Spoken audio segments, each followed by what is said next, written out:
Hello everyone, আসসালামু আলাইকুম। আশা করি আপনারা সবাই খুব ভালো আছেন এবং সুস্থ আছেন। এই ভিডিওটা গাজীপুর শ্রীপুরবাসীর জন্য। আপনারা যারা শ্রীপুরে এই মুহূর্তে আমার আইডি থেকে এই ভিডিওটি দেখছেন, আপনাদের সবার জন্য একটা সতর্কমূলক একটা ভিডিও দিব। আমাদের গাজীপুর শ্রীপুরে কিন্ডারগার্টেন স্কুল ব্যাঙের ছাতার মতো গজিয়ে উঠেছে। কিন্ডারগার্টেন স্কুল ব্যাঙের ছাতার মতো গজিয়ে উঠেছে। এই স্কুলগুলোতে নাই কোনো শিক্ষা ব্যবস্থা, নাই কোনো পড়াশোনার কোনো বালাই নাই। কিন্তু এই স্কুলগুলো গড়েই উঠেছে আমাদের মতো কিছু মানুষদের ঠকানোর জন্য, শিক্ষার নামে একটা বাজে একটা শিক্ষা ব্যবস্থা তৈরি করার জন্য। যদি বলেন যে এতটা শিওর হয়ে আপনি কীভাবে বলছেন, আমি আপনাকে একটা এক্সাম্পল দিই, লাইভ এক্সাম্পল। আমার একটা ফ্রেন্ড আছে, তার বাচ্চা এবার ক্লাস 3-তে পড়ে, আর্লি বিয়ে করছে, বাচ্চা কাচ্চা হয়ে গেছে, ক্লাস 3-তে পড়ে তার ছেলেবাবু। এখন তার ছেলেবাবুকে যেই স্কুলে ভর্তি করছে, আমি নাম নিব না, স্কুলের নাম নিব না।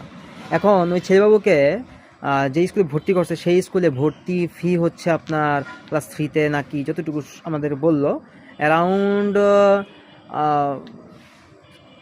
4 or 6,000 টাকা, ঠিক আছে, এর আশেপাশের মধ্যে হতে পারে। এবং ওই স্কুল থেকে বাধ্যতামূলকভাবে স্কুল ড্রেস কিনতে হবে, সেটা হোক ছেলে বা হোক মেয়ে, স্কুল ড্রেস কিনতে হবে। অন দ্য আদার হ্যান্ড সেই স্কুল থেকে স্কুলের লোগো মেক করা বা লোগো আঁকায় লোগো আঁকানো থাকে একটা ব্যাগ, সেই ব্যাগ কিনতে হবে। সেই ব্যাগের দাম হচ্ছে 2,000 টাকা, এটা বাধ্যতামূলক কিনতে হবে। জামা বাধ্যতামূলক তাদের কাছ থেকে কিনতে হবে, uniform, school uniform. On the other hand school থেকে বই কিনতে হবে, অন্য কোনো লাইব্রেরি থেকে গিয়ে বই কিনলে হবে না, স্কুল থেকে কিনতে হবে। খাতা স্কুল থেকেই কিনতে হবে। আমার একটা বোধগম্য হয় না, আমি যদি আমার পারপাস থেকে যদি আমি বা আমার দিক থেকে যদি আমি একটা এক্সাম্পল দেই, আমার কাছে মনে হচ্ছে এটা আসলে কোনো শিক্ষা ব্যবস্থা না, এটা হচ্ছে ব্যবসা বাণিজ্য। শিক্ষাটাকে পুঁজি করে আমাদের গাজীপুর শ্রীপুর থানা বা শ্রীপুর পৌরসভা যাই বলি না কেন, দে আর ডুইং দ্য বিজনেস। শিক্ষাটাকে, এডুকেশন সিস্টেমটাকে তারা বিজনেস বানায় ফেলছে।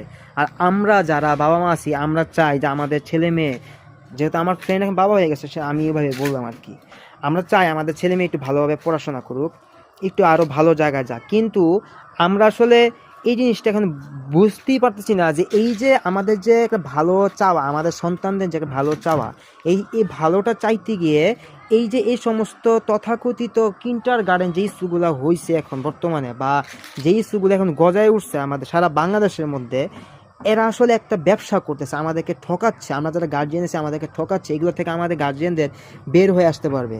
আমি যদি একটা কথা বলি, আমি আমার বাচ্চাকে একটা স্কুলে ভর্তি করাইছি, আমি আমার বাচ্চাকে যেখান থেকে ইচ্ছা হয় আমি সেখান থেকে তাকে ইউনিফর্ম বানিয়ে দিব। জাস্ট ইউনিফর্মের কালারটা কী হবে সেটা আমাকে বলবে, আমি এবার 5 টাকা হোক